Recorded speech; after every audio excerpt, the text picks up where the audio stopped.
Drive okay, we actually have a trainer in the water with one of our whales. Music. For decades, SeaWorld has been a beloved theme park destination known for its sterling rides, charming dolphin shows, and mesmerizing killer whale performances.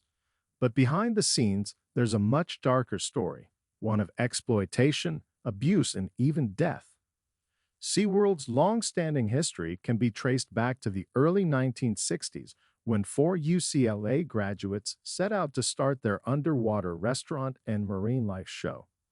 Its founders initially planned to build an underwater restaurant and marine life show, but their plans were deemed unfeasible. They decided to open up a marine zoology park instead.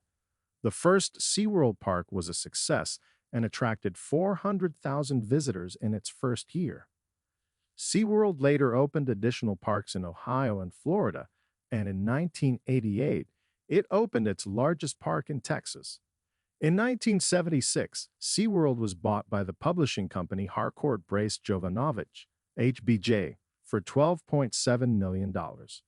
HBJ later sold the theme park division to Anheuser-Busch, which placed the SeaWorld parks under the Busch Entertainment Corporation.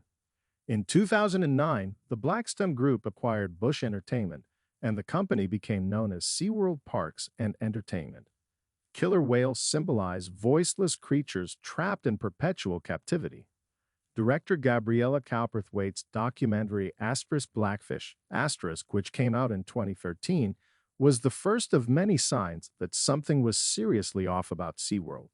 The heart-wrenching documentary raised many questions about the morality of SeaWorld keeping orcas, or killer whales, in captivity when it results in dire risks for the animal's well-being as well as human safety.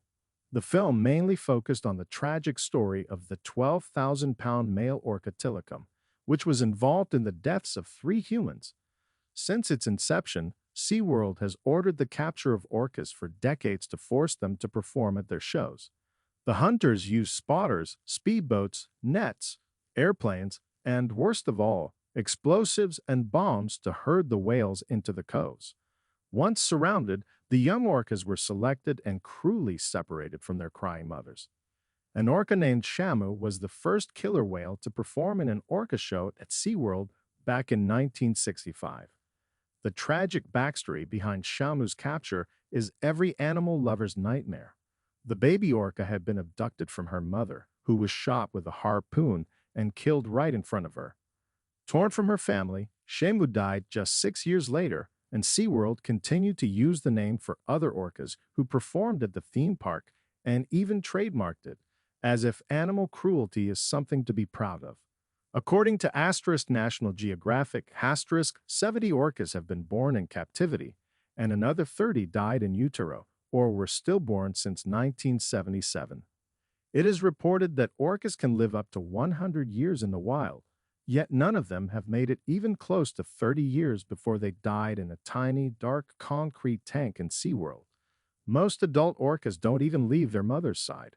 When removed from their families and placed in small tanks, orcas can become depressed and aggressive. However, at SeaWorld, it's common practice to forcibly separate a calf from its mother when it is 4 years old or younger.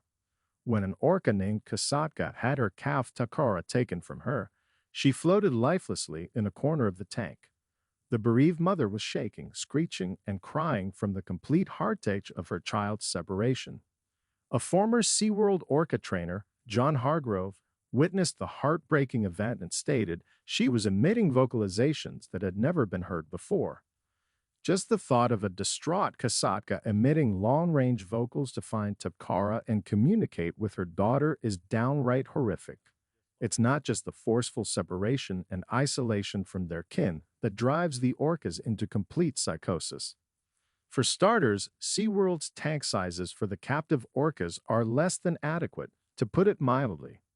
Their tanks are only 35 feet deep, but in the wild, orcas dive up to 1,000 feet and travel at least 100 miles daily. Being cooped up in tiny metal tanks would be enough to drive anyone crazy. On top of that, captive whales, such as Tilikum at SeaWorld and Lolita at Miami Seaquarium, were forced to live in isolation in small tanks. Lolita lives alone in a pool that is less than twice the length of her body, while Tilikum was kept in a small medical pool for his protection due to their severely cramped quarters. Captive orcas suffer from poor health and short lifespans. The tragic story of Tilikum the orca the critically acclaimed documentary Blackfish brought the world's attention to the tragic life of Tilikum, an orca held in captivity at SeaWorld for decades. The film follows Tilikum's journey from the moment he was ripped from the pod of his family at just 2 years of age to the point of his death in 2017. Throughout his time at SeaWorld, Tilikum was subjected to a variety of abuses. He was forced to perform for his food and was used as a breeding machine, fathering 21 calves, 11 of whom died. He was held in small tanks, isolated from his family and other orcas, and was denied any autonomy or control over his own life. The isolation and confinement Tilikum faced, along with the constant breeding, drove him to his breaking point. In 2010, he killed his senior trainer, Don Brancho, in an incident that was captured on video and broadcast around the world. The death of Brancho finally brought to the public's attention the mistreatment and abuse of orcas at SeaWorld. It was a turning point in the fight to end the captivity of marine mammals. In the wake of Brancho's death, SeaWorld faced intense scrutiny, and Tilikum was punished for his role in the incident by being kept in solitary confinement for a year. However, the damage had already been done.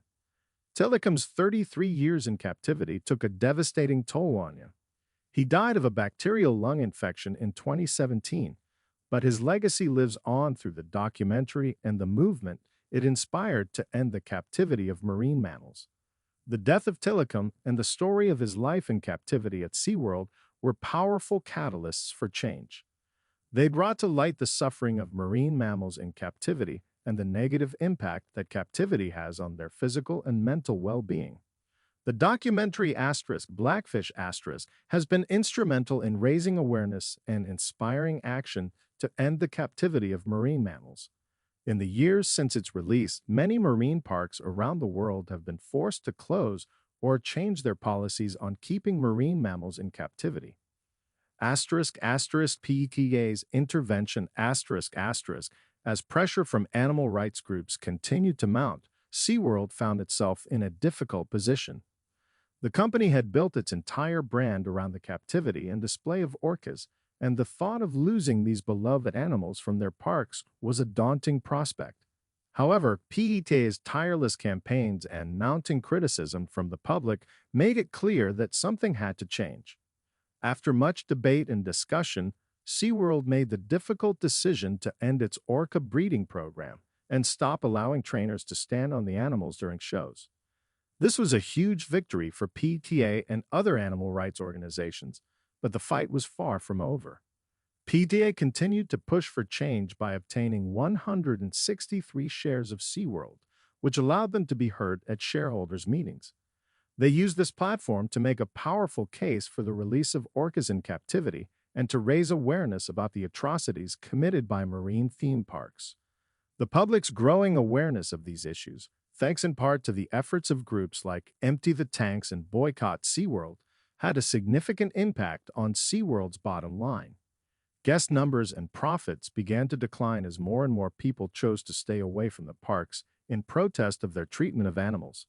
In 2016, SeaWorld finally agreed to remove all live shows for entertainment, like One Ocean in an attempt to appease its critics and stem the tide of negative publicity. It was a significant step forward, but for many animal rights activists, it was not enough. The fight to end the captivity of marine mammals continues, with the goal of one day seeing all of these magnificent creatures living free in the wild.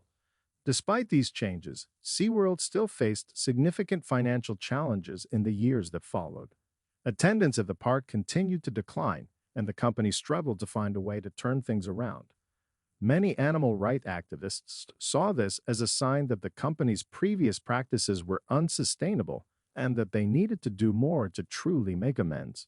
In 2023, PETA continues to monitor SeaWorld's actions and advocate for the welfare of the animals in their care.